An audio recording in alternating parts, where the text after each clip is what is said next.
नमस्कार छात्रों, जैसा हम पढ़ रहे थे वर्णमाला में, तो आज हम वर्णमाला में आगे बढ़ने वाले हैं। हमने आपको क्या पढ़ा दिया था? हम व्यंजन पढ़ रहे थे ना। हाँ, व्यंजन पढ़ रहे थे हम, और व्यंजन में शायद हमने पढ़ लिया था, हाँ, स्पर्श व्यंजन पढ़ लिया था। स्पर्श व्यंजन, ठीक है, इतना हम पढ़ चुके थे। कल हमने स्पर्श व्यंजन ही तो पढ़ा था। अच्छा, उसमें एक चीज और हमने पीछे आपको बताया था, अयोगवाह, है ना। और व्यंजन के कितने प्रकार होते हैं? 4। और व्यंजन कितने होते हैं टोटल? तो हमारी संख्या क्या हो जाएगी? 33। तो व्यंजन कितने होते हैं? 33। और व्यंजन के प्रकार कितने होते हैं? 4। याद रखना, व्यंजन के प्रकार 4 होंगे, लेकिन व्यंजन की संख्या 33 होगी। ये बात हमने क्लियर की थी। फिर हम स्पर्श व्यंजन पे आए थे, और स्पर्श व्यंजन में हमने आपसे कहा था कितने होते हैं? 25। और इनको कितने वर्गों में बांटा जाता है? 5 वर्ग, है ना। तो का, चा, टा, ता, पा 5 वर्ग होते हैं, उन्हीं 5 वर्गों में इनको बांटा जाता है। और जो का वर्ग हमारा होता है वो कंठ होता है, चा वर्ग हमारा तालव्य होता है, ठीक है, टा वर्ग हमारा मूर्धन्य होता है, ता वर्ग दंत होता है, और पा वर्ग ओष्ठ होता है। इतना हमने पढ़ लिया था। तो उसके अलावा हर वर्ग का पंचमा अक्षर नासिक होता है या अनुनासिक होता है ना। साथ में खा और गा जो है वो हमारी नवीन विकसित ध्वनियां होती हैं। और उसके साथ में जो चा, छा, जा, झा, ये हमारे स्पर्श संघर्षी वर्ण होते हैं। चलिए, तो अब हम आगे बढ़ते हैं। अगला हमारा नंबर जो आता है वो है अंतस्थ व्यंजन। तो पहले तो हम अंतस्थ के बारे में जान लें कि क्या होता है अंतस्थ व्यंजन। अंतस्थ व्यंजन, देखिए एक बात समझ लीजिए आप, अंतस्थ व्यंजन को समझने के लिए आपको 2 चीजें समझनी यहां बहुत जरूरी है। एक तो अंतः क्या होता है, स्थ क्या होता है, ठीक है। देखो, आपने एक शब्द सुना होगा अंतः, सुना है, और आपने एक शब्द उसके आगे लगा होता है पुर, अगर आपको याद हो तो अंतःपुर, यह आपने सुना होगा, सुना है ना। नहीं सुना हो तो हम आपको बताते हैं। अंतःपुर जो होता है उसका मतलब होता है, अंतः माने अंदर, और पुर का मतलब होता है निवास, रहने की जगह। जैसे आपको पता है आपके शहर का नाम या आपके जिले के नाम के आगे पुर लगा है, बहुत सारी जगह आपने सुना होगा पुर लगा होता है। इसका मतलब क्या होता है? वो रहने का स्थान। तो अंतः, महल के अंदर जो रहने का स्थान होता है उसको हम क्या कहते हैं? अंतःपुर। और एक बात और समझिएगा, जैसे महल के अंदर रहने का स्थान तो अंतःपुर है, लेकिन वो होता किसके लिए है? जैसे आप सोचिए जरा, ये महल है, इस महल में ये जो बीच का स्थान है ना, अंदर का, ये स्थान है अंतःपुर। और याद रखना, ये स्थान जो है वो महिलाओं के लिए है। किसके लिए है? महिलाओं के लिए। क्यों है ऐसा? कोई बताएगा हमको, ये स्थान महिलाओं के लिए क्यों चुना गया? ऐसा क्यों है, बताओ, सोचा कभी आपने? अच्छा, एक बात बताओ, हम लोग अपना घर और बनवाते हैं तो घर में अक्सर महिलाओं का जो कमरा होता है वो बाहर वाला नहीं होता है, ऐसा क्यों है? ऐसा क्यों होता है? जब कोई बाह्य आक्रमण हो तो पहला अटैक महिलाओं पर ना हो, क्योंकि एक बात सच है कि अपेक्षाकृत पुरुषों के महिलाएं जो होती हैं वो कमजोर होती हैं, अपेक्षाकृत पुरुषों के। वैसे महिलाएं बहुत ताकतवर हैं, लेकिन पुरुषों की अपेक्षा महिलाएं वाकई में कमजोर होती हैं। इसीलिए ये जो बीच का स्थान है ना, ये महिलाओं के लिए बनाया गया है। क्यों? क्योंकि यह आक्रमण अगर कोई बाहर से करेगा तो बाहर सेनापति हैं, सैनिक है ना, वो रक्षा करेंगे। तो राजा और महिलाएं कहां रहती थी? अंतःपुर में। हालांकि आपसे क्वेश्चन पूछेगा वाक्यांश में कि महिलाओं के लिए निवास स्थान के लिए एक शब्द बताएं, तो क्या बोलते हैं? या फिर डायरेक्ट कहेगा महल का भीतरी भाग के लिए क्या कहेंगे? अंतःपुर। अंतः माने मध्य, मध्य ही तो है ये। तो इसीलिए अब आप समझो जरा, अब हम एक चीज समझते हैं। ये जो अंतस्थ लिखा है और फिर आगे क्या लिखा? व्यंजन। स्थ माने होता है स्थित होना, स्थित है, और अंतः माने मध्य में। तो ऐसे व्यंजन जो कहां स्थित हैं? जो मध्य में स्थित है, ठीक है, मध्य में स्थित है। यानी ऐसे व्यंजन जो मध्य में स्थित है या बीच में स्थित है, उनको हम क्या कहते हैं? अंतस्थ व्यंजन। क्लियर है? इसीलिए इनको अंतस्थ कहते हैं। आप याद रखिएगा, आपको ये लिख भी लेना है, या एक क्वेश्चन डायरेक्ट आपसे पूछा गया है कि बताइए जो व्यंजनों के मध्य स्थित होते हैं वर्ण, उनको क्या कहते हैं? उनको क्या कहते हैं? अंतस्थ व्यंजन, क्योंकि ये व्यंजनों के मध्य में स्थित है। ठीक है, तो ये होते कौन कौन से हैं, जरा हम ये समझ लेते हैं कि ये कौन कौन से होते हैं। एक तो होता है या, दूसरा होता है रा, ला और वा। देखो ये चार ही होते हैं क्या, अंतस्थ, या, रा, ला और वा। ये जो या है इसका उच्चारण स्थान हम एक देते हैं, वो क्या होता है, तालव्य, यानी इसका एक उच्चारण स्थान है क्या, तालव्य। ये जो रा है इसका भी एक उच्चारण स्थान है क्या, मूर्धन्य। हमने आपको पहले ही बता रखा है कि जितने भी वर्ण हम पढ़ने वाले हैं उन सभी वर्णों का कोई ना कोई उच्चारण स्थान है। अब वो रा जो है वो मूर्धन्य, यानी मूर्धा माने जीभ, जो जीभ है जीवा, उसके सहारे से बोला जा रहा है। ये या तालु के सहारे से बोला जा रहा है। अच्छा, ये जो ला है ना इसको हम कहते हैं दंत्य। क्या कहते हैं, दंत्य, यानी ये दंत के सहारे से। जब आप ला बोलते हैं तो ला को बोलते समय आपकी जीभ ऊपर के दांतों से हल्का सा स्पर्श करती है। जीभ जो है ऊपर वाले जो दांत होते हैं उनसे हल्का सा स्पर्श करती है, इसीलिए हम उनको क्या बोलते हैं, दंत्य। अच्छा, ये जो वा है, ये वा, ये हमारा ऐसा वर्ण है कि इसके जैसा दूसरा कोई वर्ण ही नहीं है, और वो क्या है, दंतोष्ठ, यानी इसके जैसा दूसरा कोई वर्ण हमारे हिंदी वर्णमाला में नहीं है। आपसे कहेगा ये बता दो कि हिंदी वर्णमाला में दंतोष्ठ वर्ण कौन सा या कौन से होते हैं, तो आंसर हमारा क्या होगा, सिर्फ वा। अब ऐसा हम क्यों कर रहे हैं इस बात को समझिए, क्योंकि ये जो वा है, वा ये दंत भी है और ओष्ठ भी है, तो ये मिक्स होके दोनों का बना है, इसलिए ये क्या कहलाता है, दंतोष्ठ। और हिंदी वर्णमाला में सिर्फ अकेला वर्ण ये है जो ये दंतोष्ठ है। क्लियर। अब सुनिए मेरी बात ध्यान से। अच्छा, ये जो आपको रा दिख रहा है, रा, क्योंकि रा को बोलते समय जीवा में कंपन होता है, इसीलिए इसको हम एक नाम देते हैं क्या, प्रकंपित। इसको हम एक नाम देते हैं प्रकंपित, और प्रकंपित के साथ में इसी को हम और एक नाम देते हैं लुंठित। क्या कहते हैं, लुंठित। प्रकंपित के साथ इसको एक नाम और दिया जाता है, लुंठित। अच्छा, ऐसा क्यों करें, क्योंकि कंपन हो रहा है, रा को बोलते समय, रा बोलेंगे देखते हैं जीवा में कंपन होता है। अच्छा, ये जो ला है ना, ला, इसको भी हम एक नाम देंगे।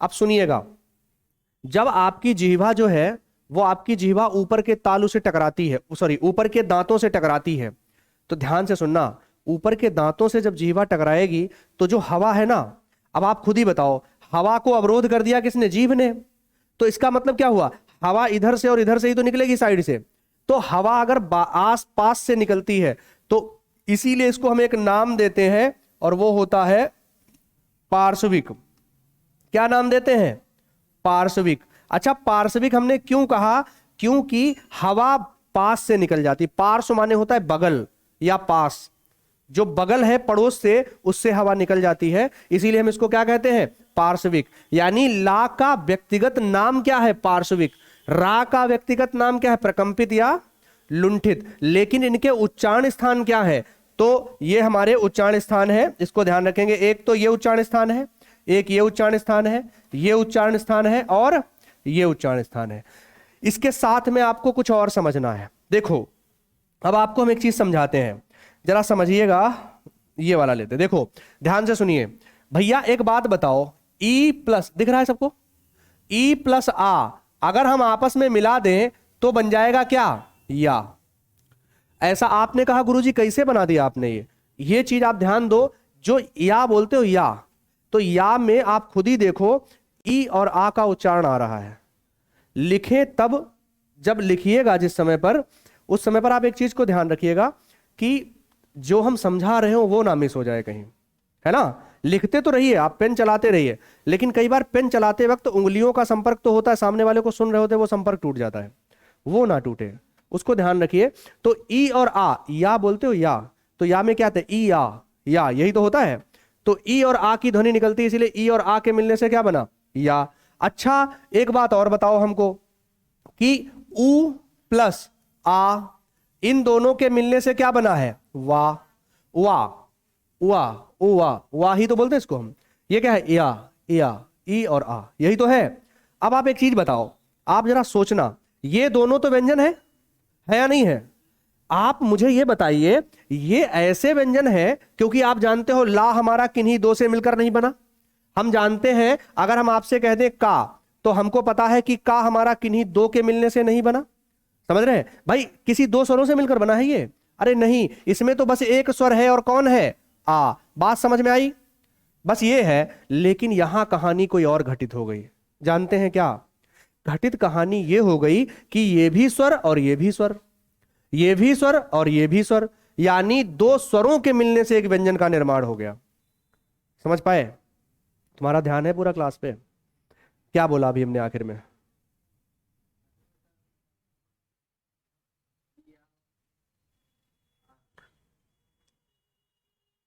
क्या बोला? बताओ, हम कैसे जान गए तुम्हारा ध्यान नहीं है? कैसे जान गए? पता है, किसी भी इंसान की आधी बातें उसकी आंखें बता देती हैं। समझ गए?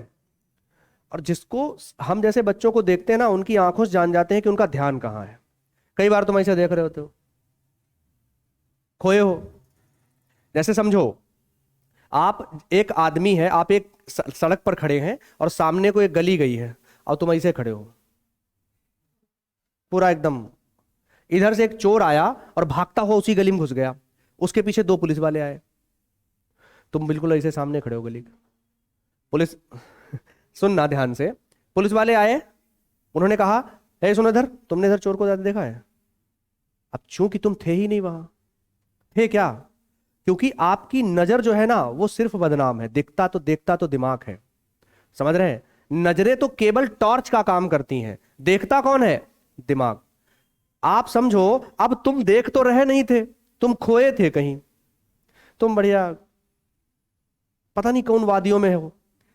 उस स्थिति में पुलिस वाले तुम्हारे दो डंडे भी मारेंगे, कहेंगे बताओ कहां। अब तुम कहोगे अरे हमने नहीं देखा, जबकि वो कहेंगे तुम तो इधर ही देख रहे थे, चोर तो इधर ही हुए, तुमने देखा कैसे नहीं? समझ रहे हो? तो कई बार आंखें जहां देखती हैं वहां हम देख नहीं पाते। और क्यों नहीं देख पाते हैं? रीजन ये होता है कि हमारा मस्तिष्क उस समय सक्रिय अवस्था में उस चीज के लिए नहीं होता है। समझ गए? तो इसलिए ध्यान दो, हम समझ गए थे, तुम्हारा ध्यान पूरी तरीके से नहीं था। और इसका एक नुकसान ये हो गया कि 2 मिनट 3 मिनट खराब हो गए। जो हम समझा रहे थे वो मेरा भी रिदम टूट गया। टूटा या नहीं टूटा? और मेरी एक बहुत खराब आदत है, हम जब पढ़ा रहे होते हैं ना, तो हम ऐसे नहीं पढ़ा रहे होते, हम आपको देखेंगे जरूर, क्योंकि आप मुझे कितना, हम आपके बीच में कनेक्ट हो पा रहे हैं, कितना हम आपसे जुड़े हैं। एक टीचर जो है ना, उसकी सबसे बड़ी विशेषता यही होती है कि वो छात्र से कितना कनेक्ट हो पाता है ना? हम आपसे कितना कनेक्ट हो पाते हैं ये जरूरी है। और जब हमारे और आपके बीच का कनेक्शन अच्छा होगा ना, तो बढ़िया से सप्लाई भी जाएगी। समझ रहे हैं? तो समझो, तो हमने क्या बोला, ऊ और आ का मिलना वा बना रहा है, ई और आ का मिलना या बना रहा है। तो भैया एक बात बताओ, इन दोनों के मिलने से, और ये दोनों स्वर हैं, स्वरों, दो स्वरों के मिलने से एक व्यंजन बन गया, यहां भी दो स्वरों के मिलने से एक व्यंजन बन गया। आप कहोगे गुरुजी आप फिजूल में फंसाए हो, ये बता दो, ये इतनी कहानी बता क्यों रहे हैं आप? हम इसलिए बता रहे हैं कि हमारे पास यहां भी या है और हमारे पास यहां वा भी है या नहीं है? अब भैया हमको पता है कि हमारे पास या और वा जब मिल गए तो हम करें क्या? तो इसका मतलब ये दोनों जो है ना, ये दोनों के दोनों वर्ण जो है वो हमारे अर्ध स्वर कहलाते हैं। आप कहोगे गुरुजी क्यों? तो ये कहानी इसीलिए थी। अर्ध स्वर हमने क्यों कहा? क्योंकि ऊ और आ का मिलना वा, ई और आ का मिलना या, यानी दो स्वरों के मिलने से एक व्यंजन का निर्माण हो रहा है। और ऐसा अगर हो रहा है, इसीलिए हम इनको क्या कहते हैं? अर्ध स्वर। याद रखना, आपसे पूछेगा हिंदी में अर्ध स्वर कौन कौन होते हैं, तो या और वा। अब आप सुनिए ध्यान से। अब आप कहोगे गुरुजी 1 मिनट, आप एक बात यह बता दो कि गुरुजी क्या, क्योंकि गुरुजी हम तो पहले पढ़ चुके हैं, री और आ मिलता है, गुरुजी रा भी तो बन जाता है। तुम कहोगे गुरुजी हमने तो पहले भी पढ़ रखा, ऑनलाइन वाले भी शायद इस बात के लिए जो है सोचेंगे कि ये तो हमने पहले भी पढ़ रखा है, तो गुरुजी री और आ का मिलना भी तो रा है, फिर रा के साथ ऐसी दुश्मनी क्या जो आपने इसको अर्ध स्वर नहीं माना? समझ पाए प्रश्न? यानी अगर दो स्वरों के मिलने से एक व्यंजन का निर्माण हुआ और उस व्यंजन को आपने अर्ध स्वर माना, तो फिर इस रा को क्यों नहीं मान रहे आप अर्ध स्वर? क्योंकि रा भी तो री और आ से मिलकर बना है। कुछ समझ पाए? तो इसको हम क्यों नहीं मान रहे, उसके पीछे एक बड़ा कारण है। जानते हैं क्या कारण? यह है कि ये जो री है वो हमने आपको मूल स्वर बताए थे आ, ई और ऊ। हमको पता है कि री हमारा मूल स्वर के अंतर्गत नहीं आता है। और ऐसा क्यों होता है ये बात भी हमने आपको समझाई थी। क्योंकि जो री है वो कई बार हमारा किसका उच्चारण कर देता है? कई बार क्या, हर बार व्यंजन का उच्चारण करता है। यानी हम कई बार, देखो सुनो मेरी बात, हम अगर आपके सामने लिखे रिद्धि, ध्यान से सुनना, तो वास्तविक तौर पर सही तो रिद्धि यही है, लेकिन क्या लगता है आपने ऐसा नहीं लिखा? देखा? बताओ, देखा या नहीं देखा? आप मुझे यह बताइए। अब भैया बताओ, इस स्वर में और इस व्यंजन में तुमने कोई अंतर ही नहीं रखा। वजह यह है कि ये वाला इसके जैसा उच्चारण कर रहा है। जैसे आपको हम एक उदाहरण देते हैं, लड़कियों में एक नाम होता है, देखना ध्यान से, एक नाम होता है, उसको हम क्या कहते हैं? ऋतु, है ना? ऋतु ऐसे लिखते हैं। क्या लगता है आपने ऋतु ऐसे नहीं लिखा? देखा? देखा या नहीं देखा? हालांकि सही ऊपर वाला है, लेकिन तुमने काम तो नीचे वाले से भी चला दिया नहीं चला दिया। इसका मतलब यह हुआ कि ये जो री है ना, ये इस वाले व्यंजन का उच्चारण कर देता है। और अगर कोई स्वर किसी एक व्यंजन का उच्चारण कर देता है तो उस वजह से वो पूरी तरीके से अपने स्वर के होने के काबिल नहीं है। इस वजह से हम मजबूरन इसको किसमें नहीं रखते हैं? हम पूर्ण स्वर में नहीं रखते हैं। इस वजह से अर्ध स्वर हमारा कौन होता है? या और वाह, रा नहीं होता है अर्ध स्वर। क्लियर? तो ये बात आपको समझ में आ गई होगी। चलिए आगे बढ़ते हैं अगले प्रश्न की तरफ। तो समझो, अब हमारे या और वाह क्या हो गए? अर्ध स्वर। रा हमारा हो गया मूर्धन्य और प्रकंपित। ला हमारा पार्श्विक है और दंत भी है। और ये वाला जो रा है ना, ये लुंठित भी है। वाह हमारा दंतोष्ठ है। अब सुनो, आप कहोगे, और वाह हमारा क्या है? अर्ध स्वर भी है, या भी अर्ध स्वर है। अब आप कहोगे गुरुजी एक बात बताइए, हम कई बार ऐसा भी तो हो सकता है ला से लुंठित ऐसा लगा बैठे, हो सकता है? नहीं हो सकता है? यह गलती आपसे हो सकती है। याद रखना, अगर लुंठित में ला आया है तो आप मान लेना कि वो ला नहीं होगा। बात समझ आई? आपको दो चीजें याद रहेंगी, एक तो लुंठित और एक पार्श्विक, ठीक है? पर आप ये नहीं याद कर पाओगे कि हम गुरुजी लुंठित लगाएं या पार्श्विक लगाएं, हमको समझ नहीं आ रहा। तो उस स्थिति में तुमको क्या करना है? ला से लुंठित है तो, और हमको यह भी पता है कि रा और ला में से ही कोई होगा, लुंठित या पार्श्विक। इतना हम याद कर लेते हैं। वहां हम इस द्वंद में फंस जाते हैं कि हम लगाएं तो क्या लगाएं। तो एक बात समझ लो, आपको जब दिखे लुंठित तो समझ जाना लुंठित मतलब ला नहीं। लुंठित में ला है पहला, तो मतलब ला नहीं होगा पक्का। और अगर ला नहीं होगा तो बचा तो रा ही, तो पक्का कौन होगा? रा। कोई दिक्कत? ठीक है। तो इसका मतलब है कि ला हमारा पार्श्विक है और जो है रा वो हमारा लुंठित है। कोई दिक्कत है इसमें?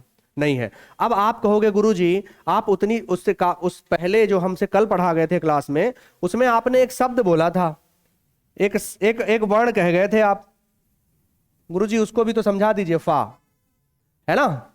ये बता गए थे। सुनो, इसको हमने क्यों बताया था उसको समझिए। एक प्रश्न आया है और प्रश्न में कहा है दंतोष्ठ वर्ण कौन से होते हैं? ध्यान से सुनना, दंतोष्ठ वर्ण बताओ।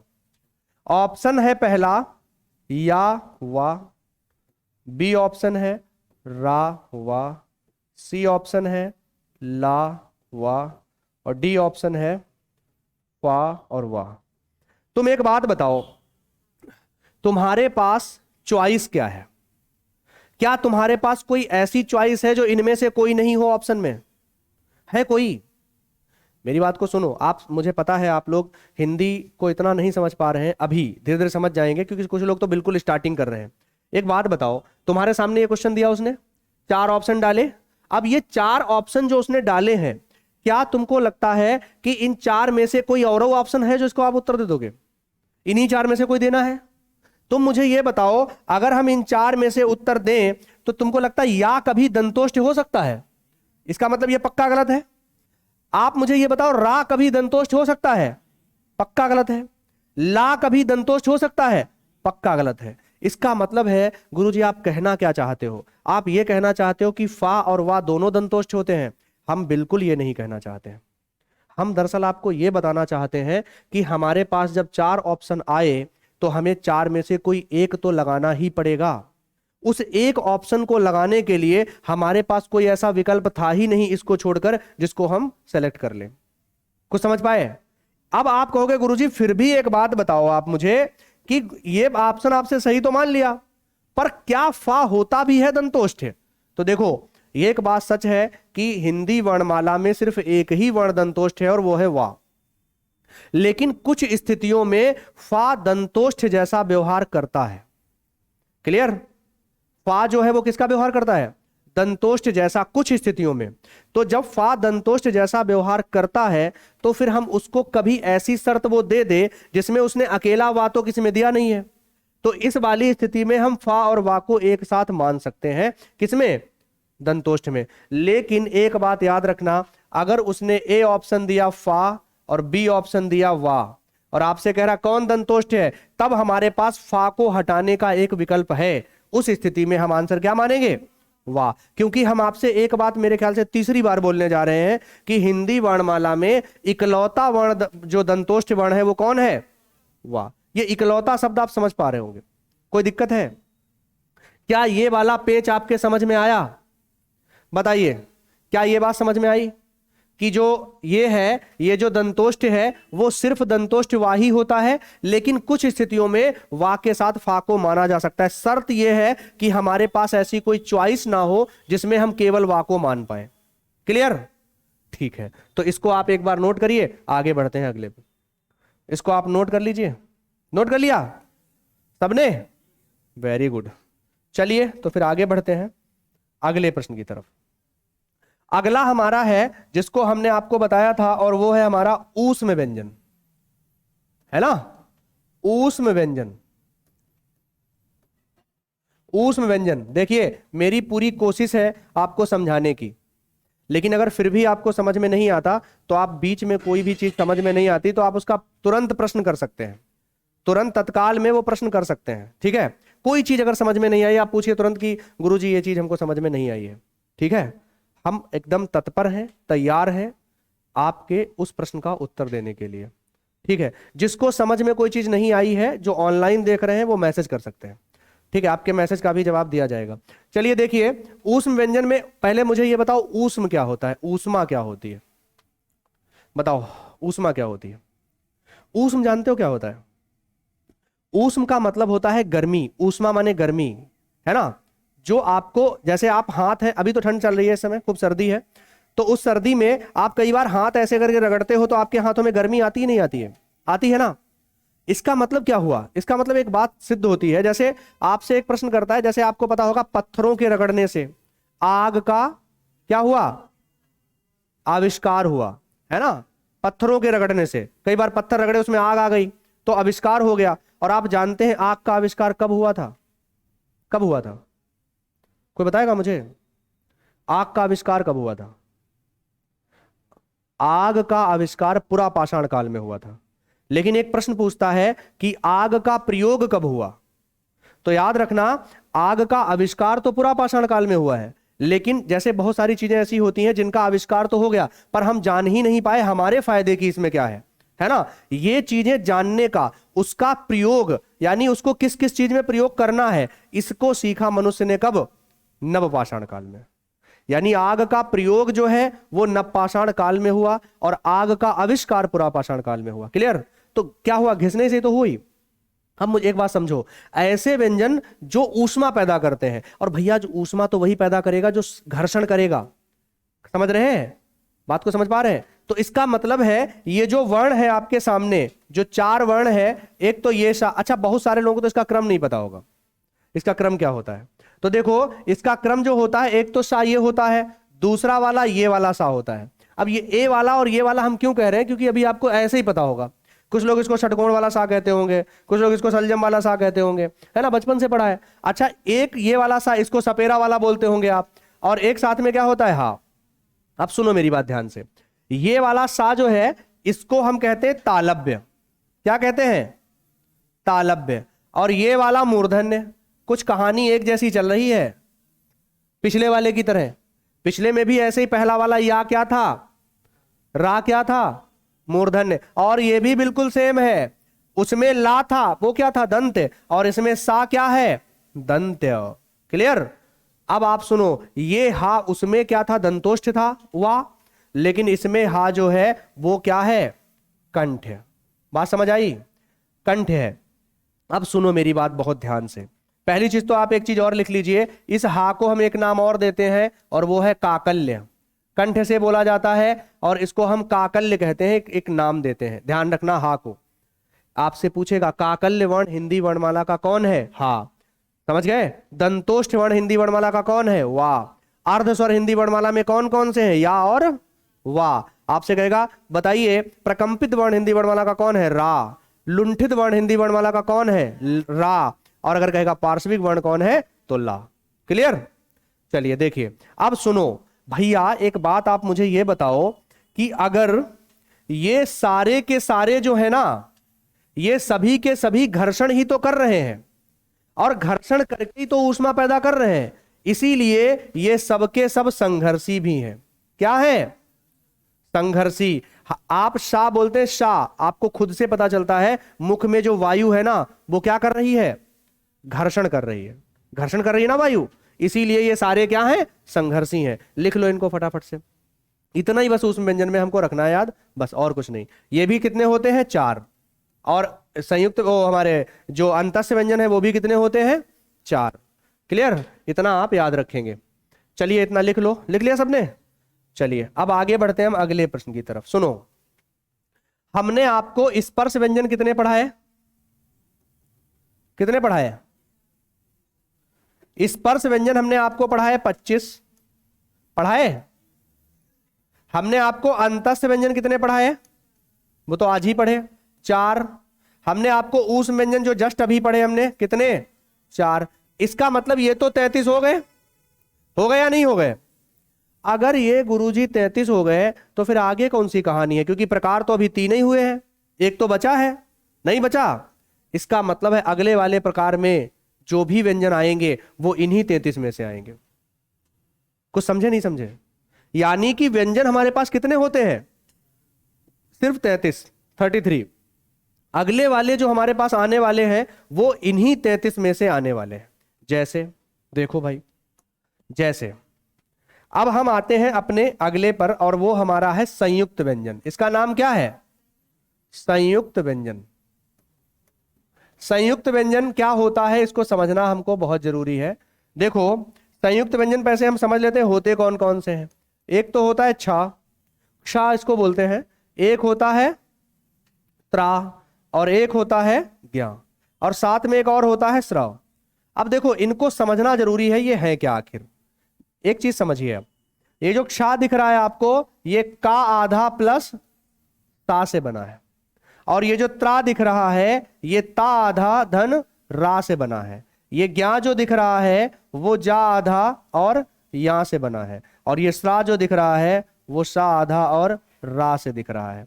इन दोनों से मिलकर बना है। अब मेरी बात सुनो आप फिर ध्यान से, ये जितने भी आपने वर्ण देखे ये 8 के 8, क्या लगता है आपको कि ये सारे हम पहले पढ़ नहीं चुके हैं, पढ़ चुके या नहीं पढ़ चुके भैया। इस का को हमने स्पर्श में पढ़ा, अभी इसको उसमें पढ़ा था। इस ता को भी हमने स्पर्श में पढ़ा, रा को अंतस में पढ़ा था, अभी जा को भी हमने किस में पढ़ा था, स्पर्श व्यंजन में, और या को भी हमने किस में पढ़ा है, स्पर्श व्यंजन में। पढ़ा है नहीं पढ़ा। अच्छा ऐसे ही शा ये है, ये तालब्य में पढ़ा था अभी हमने, सॉरी तालब्य वर्ण था ये ऊष्म व्यंजन का, और ये रा भी हमारा किसका है, अंतस्य व्यंजन का मूर्धन्य है। क्या हमने सारे पहले नहीं पढ़ लिए। अगर हमने ये सारे पहले पढ़ लिए हैं तो ये जो इधर वाले बनने वाले हैं ना, इन्हीं का संयुक्त रूप है वो। इसका मतलब है कि इनकी कोई और वैल्यू नहीं है, सिर्फ ये इनका संयुक्त रूप है। इनको ऑलरेडी आप किसमें काउंट, पीछे आप 33 में जोड़ चुके हो। कोई दिक्कत। इसका मतलब है इनको आप 33 में अगर जोड़ चुके हैं तो हम पुनः इनको उसमें नहीं जोड़ेंगे। कोई दिक्कत है, नहीं है। इसका मतलब आपसे पूछेगा व्यंजन कितने, तो आप क्या आंसर देंगे, 33। ठीक है, ये जो आपको 4 दिख रहे हैं ये इन्हीं 33 में से जुड़ जुड़ कर बने हैं। अब आप सोच रहे होंगे कि गुरुजी इनकी जरूरत क्या पड़ गई। देखो इन संयुक्त व्यंजनों को पढ़ने की एक बड़ी जरूरत है, समझिए। क्योंकि ऐसा नहीं है कि सिर्फ यही जुड़ते हैं, जुड़ तो कुछ भी सकता है। जैसे हम आपसे कह दें कि भैया क्या आपके सामने 1000 बार ऐसे प्रा लिखा हुआ नहीं देखा आपने, देखा नहीं देखा। क्या आपने कभी आपने इस तरह जैसे हम बोलते हैं ऐसे भ्रा लिखा हुआ नहीं देखा है, देखा है ना। इसका मतलब है ये भी तो जुड़े हैं, ये भी तो जुड़े हैं। और इसमें है भी क्या, देखो, ता को और सा में ऐसे रा जोड़ोगे तो ये ऐसे हो गया और ये ऐसे हो गया, काम खत्म। यही तो सरा बना। ये जो नीचे आपको दिख रहा ना ये वाला, ये राही तो है जो यहां था, जो यहां था। कुछ समझ में आई बात? जैसे आपको हम कहें अगर, तो हम ये कह सकते हैं कि जैसे आपने ये भी तो देखा होगा जुड़ा हुआ, नहीं देखा? देखा है, ये भी तो संयुक्त है, ये भी तो जुड़ा है। पर ये कैसे होता है आगे जब ध्वनियां पढ़ेंगे तो हम पढ़ेंगे, संपृक्त ध्वनि, युग्मक ध्वनि, संयुक्त ध्वनि, वो आगे पढ़ेंगे। पर अभी अब समझ लो इसको। देखो, दरअसल इनको पढ़ने के पीछे रीजन सिर्फ एक है, और वो रीजन ये है कि आपको ये पता करना है कि जब दो व्यंजन आपस में जुड़े तो पहली तो बात यह है उनके जुड़ने के पीछे कारण क्या था, दूसरी बात है वो कैसे कैसे जुड़ रहे हैं। तो देखो सुनो, पहली बात तो यह है कि इनके पीछे जुड़ने के पीछे कारण क्या है, मुझे कोई बताएगा? आपके साथ अगर कोई जुड़ रहा है या आप उसको सहयोग दे रहे हो तो उस सहयोग देने के पीछे कारण क्या है, कोई बताएगा हमको? ये व्यंजन, ये वाला व्यंजन इसके साथ जुड़ गया, इसके पीछे कारण क्या है? ये वाला सहयोग कर रहा है इसका, और क्यों कर रहा है? क्योंकि इस बेचारे के पास स्वर नहीं है। भैया तुम्हारे पड़ोसी के पास अगर भोजन ना हो खाने के लिए तो कई बार तुम मदद नहीं करते उसकी। तुमने मदद क्यों की? फोन हाथ से रखो साइड में। क्या, किसका फोन आ रहा है? किसका है? कोई खास हो तो हमको भी बताओ। है पीछे भैया का? अच्छा, क्लास में जितने लोगों का फोन आता है या तो भैया का आता है या पापा का आता है, अक्सर ऐसा ही होता है। जैसे कोई जा रहा है, अरे गुरुजी भैया का फोन है। कुछ तो बच्चे बोलते हैं गुरुजी दिखा दें, हम कहते हैं भैया क्या देखेंगे, जाओ बात करके आओ, जाए क्या दिखा दें, फोन ही तो है। लेकिन एक चीज समझ नहीं आती कि भैया को पता है कि छोटे भैया की कोचिंग है इतने टाइम, फिर भी बड़े भैया छोटे भैया फोन कर रहे हैं। इसके पीछे कोई तो कारण है, या तो कोई बड़ी समस्या है ना, और नहीं तो कुछ दाल में काला है। समझ रहे हैं? चलिए सुनिए ध्यान से। पहली बात तो यह है कि आपका किसी का फोन आता है तो उसको विद परमिशन आप रिसीव करेंगे। परमिशन जब तक आप नहीं लेते हैं तब तक आप फोन पिक नहीं करेंगे। समझ रहे हैं? आप ध्यान रखेंगे फोन क्लास में, क्योंकि कुछ मैनर्स होते हैं उनको आप ध्यान रखेंगे। कक्षा में अगर आप आए हैं, आपका किसी का, और फोन किसी का भी आ सकता है, अर्जेंट भी हो सकता है, घर से कोई ऐसा भी काम आ सकता है जो बहुत अर्जेंट हो और आपको रिसीव भी करना हो, तो एकदम आपके लिए ऐसा नहीं है कि आप फोन रिसीव ना करें। फोन रिसीव कर सकते हैं, लेकिन उसकी एक शर्त है, आप पहले हमसे पूछेंगे एक बार, हमसे नहीं कोई भी हो, कि सर क्या फोन रिसीव कर ले, घर से आ रहा है, पापा का है। अब तुम कह दो कि गुरुजी फोन रिसीव कर ले, पड़ोस का है, तो हम कैसे कर देंगे तुमसे? मैं आज एक बच्चा हमसे बोल रहा था, ऐसे हमसे नहीं बोल रहा था, ऐसे था, तो उस क्लास में ऐसे बात चलने लगी, तो हमने उससे यही बोला, हमने कहा कोई भी काम दुनिया का करो उसको आप पूरी शिद्दत के साथ करो, कम से कम उसमें नाम तो कमाओ। दुनिया का कोई भी काम आप करिए उसको इतनी शिद्दत से करिए ना कि दुनिया तुमको जान जाए उस काम के लिए। कोई भी काम करो, तुमको अगर लगता है कि आशिकी करनी है तो तुम इतनी शिद्दत से करो ना कि जैसे 4 5 6 लोग हैं संसार में, उनके नाम आए हैं, सीरी फर है ना, आपने सुना होगा, लैला मजनू सुना होगा, रोमियो जूलियट सुना होगा, सीरी फरहाद सुना होगा, सुना है ना? ऐसे लोगों का नाम फिर ऐसे ही कर जाओ तुम भी नाम। तुमको सड़क पे कोई देखे वो जा रहा है मजनू, है ना, उसमें उपमा दे, फिर तुम वैसा कर जाओ। समझो, हम सबके लिए बोल रहे हैं। और अगर तुम पढ़ाई कर रहे हो तो इतनी शिद्दत से करो कि तुम्हारा अगर दोस्त कहे आज चलोगे नहीं शादी में, तुमको नहीं जाएंगे, क्योंकि अभी हमको क्या करना है, पढ़ाई करनी है, इसके आगे कुछ नहीं। ये होता है डेडिकेशन काम के प्रति। आप अगर काम कर रहे हो उसके प्रति कितने डेडिकेट हो, समर्पित हो, वो जरूरी है। अब तुम सोच रहे हो पहले दोस्त की शादी निपटा लें, पढ़ भी लें, तो कुछ नहीं हो पाएगा। अब ऐसा नहीं, कुछ कहेंगे, दोस्त कहेगा पता क्या, अच्छा ऐसे दोस्त हो, बताओ क्या बार बार मेरी शादी होगी? तुमको भावनाओं में डील करेगा वो। तुम कह दो अच्छा मेरी उम्र का दोबारा 22 23 साल की होगी, है। और एक बात और बताएं, आपका जो दोस्त है ना, जिस दिन तुम्हारा रिजल्ट बनेगा ना, सबसे पहले वो बधाई देगा आके तुमको, कहेगा सही बात, तुम ठीक थे, अच्छा हुआ, क्या हुआ शादी में नहीं आ पाए, अगली बार कहीं चलेंगे पार्टी करेंगे। लेकिन अब तुम्हारा सिलेक्शन तो सेटल तो हो गए तुम, तो बिल्कुल। और ऐसा भी नहीं, कुछ तो सोच रहे होंगे, कहा गुरुजी बता रहे हो, एक दिन एक रात में कोई सेटल हो जाता है? एक रात में किसी की पढ़ाई खत्म हो जाती है। बात एक रात की नहीं है, बात उस 1 घंटे की नहीं है, बात है तुम्हारे समर्पण की। तुम कितना अपने टारगेट को लेकर समर्पित हो। अर्जुन को क्या लगता है, और कुछ दिख ही नहीं रहा था। जब गुरु द्रोणाचार्य ने पूछा कि इस चिड़िया में अर्जुन तुमको क्या दिख रहा है, तो उन्होंने कहा कौन सी चिड़िया, हमको तो खाली आंखें दिख रही है। जिसको भेदना है हमको वही दिख रहा है, बाकी हमको कुछ नहीं दिख रहा संसार का।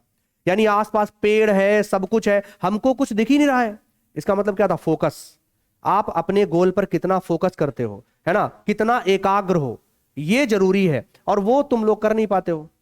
फोन आ गया, इसीलिए कहते हैं सबसे बड़ा बाधक इस संसार का आज की डेट में है कोई तो फोन है, और कुछ नहीं है। आया खड़क से हाय लो, लिखना हेलो, क्या कर रहे हो, पढ़ाई, इतने टाइम दो जवाब, तुम जवाब ना दो बहुत बिजी हो। समझ रहे हैं? तो वो हर तरीके से टॉर्चर करेगा या करेगी, क्योंकि उसका काम ही यही है। वो बाधा है तुम्हारे मार्ग की, और बाधा भैया तुम्हारे मार्ग की, वो तुमको बाधा ही तो देगी या देगा, जो भी मान लो। अब तुम कह रहे हो नहीं, अरे गुस्सा मत हो, अब चल ठीक है बाद में पढ़ लेंगे, पहले बात कर लेते हैं। हो गया कल्याण तुम्हारा खत्म। तो इसका मतलब उसने तुमको, वो तुमसे ज्यादा ताकतवर है ना, तुम कमजोर हो। तो देखो हम क्या बता रहे थे उसको समझो। तो ये शाह जो दिख रहा है आपको, का के बाद शाह। अब देखो ये है क्या, दरअसल जब किसी एक को सहायता चाहिए होती है, और सहायता चाहने के पीछे भी कोई कारण होगा, क्योंकि ये बेचारा अधूरा है, ये कह रहा है हम आधे, हमको मदद करो हमारी, तो ये कहता है हम कर रहे हैं तुम्हारी मदद। ठीक है, अब सुनना, आधा कौन है ये, लेकिन जब इन्होंने मदद कर दी तब तो ये एक मिल गए। अब जब एक में मिल गए तब तुम कैसे जानोगे किसने किसकी मदद की। कुछ समझ पाए बात मेरी? नहीं। जैसे यहां पर ये लिखा है ये दोनों दा आधा है और वाह हमने तो लिख दिया, हमको पता है।